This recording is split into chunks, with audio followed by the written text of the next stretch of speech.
کہ اللہ جل شانہ نے کچھ جگہوں کو منتخب کیا، اسی طرح سے کچھ اوقات کو منتخب کیا، کچھ راتوں کو منتخب کیا، تو جن راتوں کو اہمیت عطا کر دی ان راتوں میں سے ایک رات یہ ہے جس کو ہم کہتے ہیں 15ویں شعبان، لیلۃ البرات۔ چونکہ امت میں بہت سارے لوگوں نے اس لیلۃ البرات میں، اس شب برات میں وہ اعمال شروع کر دیے جو اللہ کے نبی نے کیے نہیں تھے، اور کیے نہیں تو اپنی طرف سے شوق میں انہوں نے بڑھا دیے، اپنی طرف سے شوق میں خود ہی اعمال گھڑ دیے۔ تو چونکہ اعمال گھڑ لیے گئے اور اس کے بعد پھر بعضوں نے اس کو جشن کی شکل دے دی، بعضوں نے اس کو تہوار کی شکل دے دی، بعض لوگ جو ہیں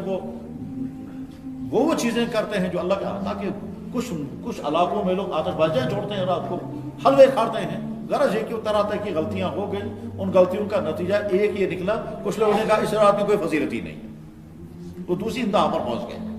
ایک انتہا یہ ہے کہ کچھ ایسے اعمال شروع کر دیے جو ہے ہی نہیں اس میں۔ اللہ کے نبی نے جیسے ہر رات کی فضیلت بیان کی ویسے ہی شب برات کی الگ سے فضیلتیں بیان کی، اور وہ حدیثوں کی کتابوں میں موجود ہیں۔ جیسے حدیث کی مشہور ترین کتاب ہے ترمذی شریف، اس میں حدیث موجود ہے۔ حدیث کی مشہور کتاب ہے ابو داؤد سے، اس میں حدیث موجود ہے۔ حدیث کی مشہور کتاب ہے سنن ابن ماجہ، اس میں حدیث موجود ہے۔ حدیث کی مشہور کتاب ہے سنن بیہقی، امام بیہقی بہت بڑے محدث گزرے ہیں، انہوں نے کتاب حدیث کی کتاب لکھی ہے، اس کا نام ہے سنن، اور دوسری کتاب انہوں نے لکھی ہے شعب الایمان۔ یہ دو عظیم کتابیں ہیں جو امام بیہقی کی لکھی ہوئی ہیں، حدیثیں موجود ہیں اس میں۔ اور حدیث کے راوی حضرت عائشہ صدیقہ اور حدیث کے راوی حضرت علی کرم اللہ تعالیٰ وجہ ہیں۔ اور آج کے زمانے کے بہت سارے محدثین نے ان حدیثوں پر مزید ریسرچ کیا تو انہیں کہہ دیا کہ ہاں صاحب کچھ حدیثیں اگر کمزور ہیں لیکن کچھ حدیثیں مضبوط ہیں، کچھ حدیثیں صحیح ہیں، اور ان صحیح حدیثوں کے نتیجے میں بات صحیح ہے یہ کہ شب برات کی فضیلت یقیناً ہے۔ ہم نے ہمیشہ وہ حدیثیں پڑھائیں،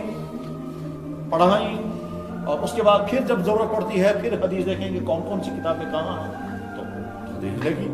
آج کا ایک نیا سلسلہ آج قریب کے زمانے میں ایک بڑے محدث نے تیار کیا ہے، اس کو کہتے ہیں سلسلۃ الاحادیث الصحیحہ، اس میں بھی حدیث کو نقل کیا، تسلیم کیا کہ ہاں صاحب شب برات کے متعلق جو حدیث ہے اس کی فضیلت وہ حدیث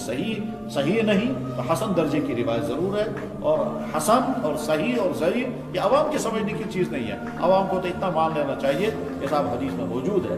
بلکہ ایک بزرگ تو کہا کرتے تھے یا اللہ آپ کے نبی نے اس رات کی فضیلت بیان کرتے ہوئے کہا اس رات میں بندوں کے اعمال لکھے جاتے ہیں،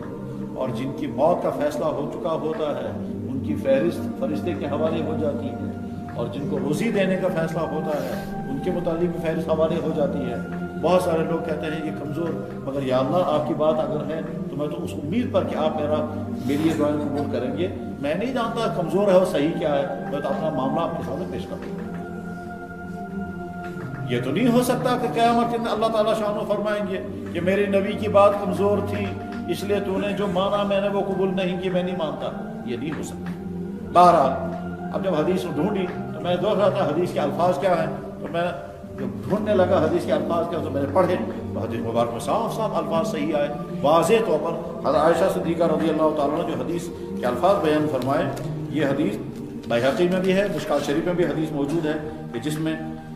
کہتے ہیں اللہ جل شانہ اس سال میں پیدا ہونے والے بچوں کی فہرست حوالے کر کے، اس سال کس کے گھر میں اولاد ہوگی،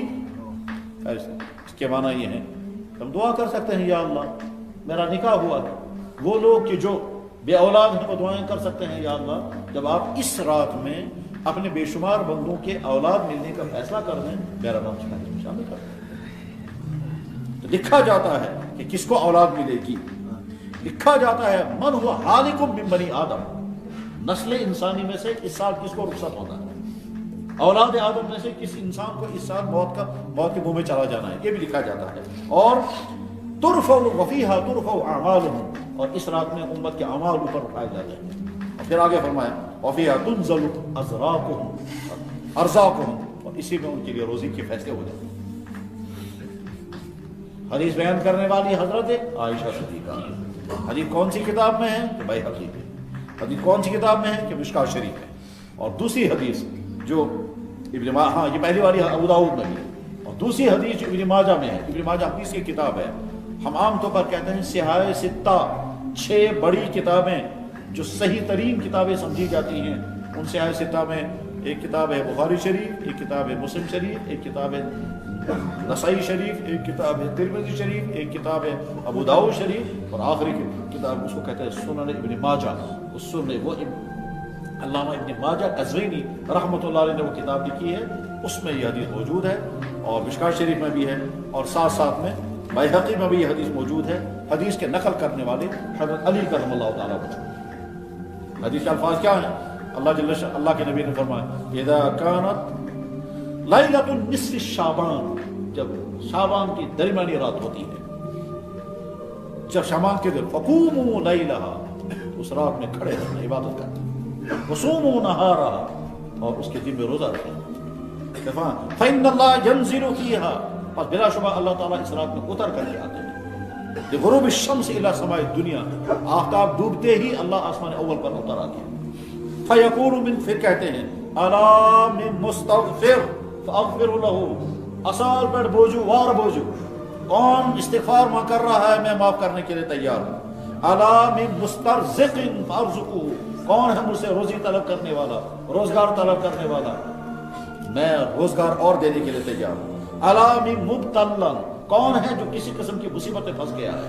میں اس کو عافیت کروں گا، میں اس مصیبت سے نکال دوں گا. اور یہ اعلان چلتا رہتا ہے. حدیث میں عظیم الفاظ ہے حتی یطلع الفجر، یہ اعلان چلتا رہتا ہے تب تک جب تک صبح صادق ہو. اردو اور کشمیری زبان میں